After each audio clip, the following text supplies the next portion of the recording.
एक शाम प्राची टीवी पर सीरियल देख रही होती है, तभी उसकी सास वहाँ आती है।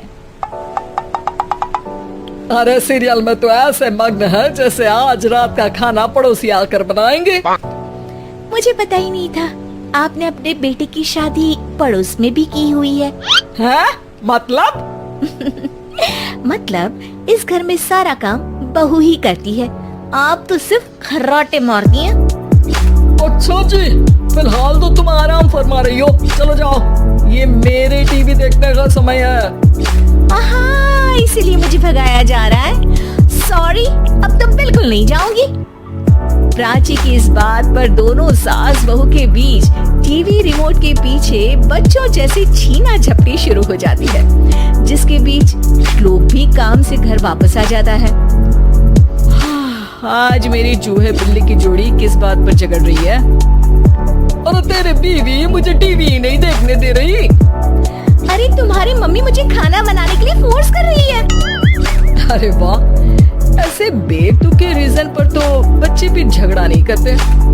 अरे मुझे कुछ मत बोल, सब इसने ही शुरू किया है। हाँ हाँ, जैसे आप तो बहुत दूध की धूली है ना। अरे बस दोनों चुप। प्राची जाओ, खाने की तैयारी करो। और माँ तुम छोड़ो, तुम्हें क्या बोलूं, शांति से अपना सीरियल देखो, मुझे दोबारा लड़ने की आवाज सुनाई नहीं देनी चाहिए। ऐसा बोलकर श्लोक वहाँ से चला जाता है, जिसके पीछे पीछे प्राची भी कुछ न कुछ बड़बड़ाते हुए रसोई में चली जाती है। हाँ हाँ, सासू जी को तो कुछ बोलेंगे ही नहीं, बस मुझ पर ही हुक्म चलता है, खाना बनाओ, जैसे मैं इनके घर में खाना बनाने के लिए आई हूँ। इसी तरह शाम बीतती है और रात को श्लोक और प्राची की सास खाना खाकर सोने चले जाते हैं, लेकिन प्राची गुस्से में कुछ खाए बिना काम में ही लगी रहती है। इस घर में किसी को घंटा फिक्र नहीं पड़ता, मैं खाऊं या भूखी रहूं। प्राची कुछ देर के लिए रसोई से बाहर जाती है और जैसे ही वापस आती है तो वहाँ दूध का भरा ग्लास देखकर हैरान रह जाती है। फिक्र पूरी है, बस दिखाना नहीं है। प्राची दूध पीकर सोने चली जाती है और अगली सुबह एक बार फिर सास बहू का कार्टून नेटवर्क स्टार्ट हो जाता है। ये तुमने ही किया है। अरे अजीब जबरदस्ती है, मैं बोल रही हूँ मैंने कुछ नहीं किया। दोनों ने मिलकर पूरे घर को पागल खाना बनाया हुआ है। यहाँ कोई नॉर्मल इंसान तो रह ही नहीं सकता, इसीलिए अब पड़ोसी क्या रिश्तेदार भी घर आने से कतराते हैं। और सुन बेटे, तू भी चंगा, तेरी माँ भी चंगी, तेरी बीवी भी चंगी, रिश्तेदार। हाँ जी, आपको नहीं पता क्या, गंगाधर ही शक्तिमान है, रिश्तेदार ही। हाँ हाँ, बस समझ गया। कभी जानवरों जैसे लड़ेंगी तो कभी जुगलबंदी करेंगी। भाई मैं आप दोनों के बीच में नहीं फंसना चाहता। सास बहू की इस मनमौजी जोड़ी से परेशान होकर श्लोक अपना सिर खुजलाता वहाँ से चला जाता है। चलो अब मैं भी कीर्तन में जा रही हूँ। इस पर जैसे ही सास कमरे में अपना पर्स लेने जाती है तो वहाँ नाश्ते की प्लेट रखी देख मुस्कुराने लगती है और नाश्ता करके घर से बाहर निकलते हुए कुछ पैसे टेबल पर रख जाती है, जिसके कुछ देर बाद सिलेंडर वाला घर आता है। ओ मोरी मैया, मैं सिलेंडर के बारे में तो बिल्कुल भूल ही गई थी। घर खर्च के सारे पैसे भी मम्मी के पास है और श्लोक से बोला तो उल्टा 4 बात सुनाएंगे। प्राची ये सोच ही रही होती है कि अचानक उसका चेहरा चमक उठता है और वो घर में आकर इधर उधर देखने लगती है।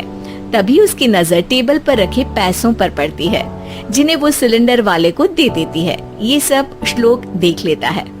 अच्छा बेटे, इतना बड़ा घोटाला, सबके सामने मैं तेरी दुश्मन और पीठ पीछे तेरी मेरी यारी। इस पर श्लोक एक प्लान बनाता है और शाम को सब एक साथ बैठे होने पर बोलने लगता है। माँ, तुम दोनों की बहुत लड़ाई होती है, इसलिए मैं सोच रहा हूँ कि प्राची को उसके घर छोड़ाऊं, इससे वो भी खुश रहेगी और तुम भी। अचानक श्लोक की ये बात सुनकर सास बहू शौक से उसकी तरफ देखती है। अरे ऐसे कैसे घर छोड़ाओगे, मुझे कहीं नहीं जाना। अरे तुमने बोला नहीं पर मैंने सुन लिया, तुम्हें मम्मी के साथ रहना अच्छा नहीं लगता, मुझे पता है। अरे वो अरे जब बहू खुद कुछ काम बोले तो वो तुझे सुनता नहीं, और अब जो इसने बोला ही नहीं वो तू समझ गया। जब उसे नहीं जाना तो फिर जबरदस्ती क्यों कर रहा है? अच्छा, फिर आपको मौसी के घर छोड़ाता हूँ। बस अब आप दोनों एक घर में एक छत के नीचे नहीं रह सकते। मैं इस टॉम एंड जेरी की जोड़ी को और नहीं झेल सकता। है? ऐसे कैसे नहीं रह सकते? तुम्हें इतनी दिक्कत है तो तुम्हारा बोरिया बिस्तर पैक कर देती हूँ, लेकिन मम्मी जी कहीं नहीं जाएंगी। बिल्कुल यही सुनना था मुझे। अगर दोनों में इतना ही प्यार है फिर हर वक्त ये लड़ाई का नाटक क्यों करती हो? देखा मैंने कैसे माँ किचन में दूध रखती है और तुम उनके लिए कमरे में नाश्ता रखती हो, और कैसे वो पहले ही तुम्हारी दिक्कत समझकर घर में पैसे रखकर बाहर जाती है। अरे भाई, इतना ड्रामा तो डेली सोप में भी नहीं होता जितना तुम दोनों ने इस घर में फैलाया हुआ है।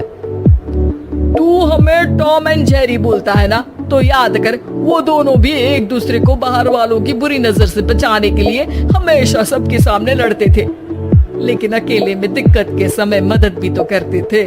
बस हमारा रिश्ता भी कुछ ऐसा ही है। और वैसे भी अगर सास बहू में तू मैं नहीं होती तो दुनिया वालों को कहानियाँ कैसे मिलेंगी?